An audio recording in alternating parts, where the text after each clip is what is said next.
आज सकाळ सकाळी या आवाजाने जाग आली।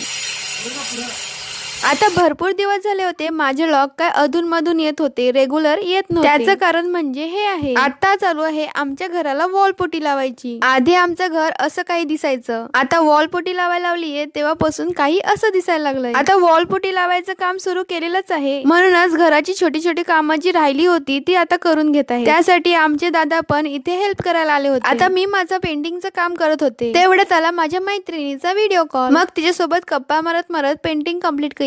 मग दुसऱ्या दिवशी ह्या वाल्या पेंटिंगला फ्रेम बनवायला गेली होती। ज्यांनी मला ही पेंटिंग सांगितली होती ते होते वाड्याचे। त्यांना मी बोलली कुरिअर करते, पण ते बोलले की तुला भेटायचं आहे म्हणून मी येतो। त्यांना जेव्हा मी फ्रेम दिली तेव्हा त्यांनी लगेच अनबॉक्सिंग केली। मी त्यांना इतकंच सांगेन, मला काही जास्त समोरासमोर बोलता आलं नाही त्यासाठी सॉरी, पण हा भेटून खूप मस्त वाटलं आणि थँक्यू सो मच ह्या नावाची वारली पेंटिंग बनवून घेण्यासाठी। पेंटिंग दिली आणि घरी आले आणि घरून लगेच निघाले आत्तूकडे जायला, कारण आत्तूने बोलवलं होतं आम्हाला सर्वांना जेवायला। आणि तिथे पोहोचल्यावरती आम्हाला भेटली ही वाली परी आणि तिची स्माइल तर बघा किती क्यूट आहे। भरपूर दिवसानंतर सर्व आज एकत्र बसलोय। तसं पण आमच्या फॅमिलीला काही कारण तर लागत नाही असं एकत्र भेटायला। मग सर्वांनी गप्पा गोष्टी करत करत थंड पिलं, जेवण केलं आणि परत बसले गप्पा गोष्टी करायला। आम्ही आमच्या छोट्या कार्टूनला पण सोबत घेऊनच जातो, शेअरिंग इज केअरिंग असं बोलत एक चॉकलेट सर्वांना वाटून दिलं त्याने। तशी आमची बाबुडी हुशार तर आहे पण खाण्यात एक्सपर्ट आहे। आमच्या छोट्या कार्टूनला स्टाईल मारायला खूप आवडतं। प्रज्योत बोलला तुझी हेअरस्टाईल करतोय ये इकडे, म्हणूनच बघा कसा मस्त जाऊन तिथे उभा आहे आणि त्याची हेअरस्टाईल करून करून कोणती केली तुम्हीच बघा। त्याच्यात पण त्याला ती हेअरस्टाईल खूप आवडली म्हणून फोटो काढायला पोज देत होता। चला आजच्यासाठी इतकंच, उद्या भेटू।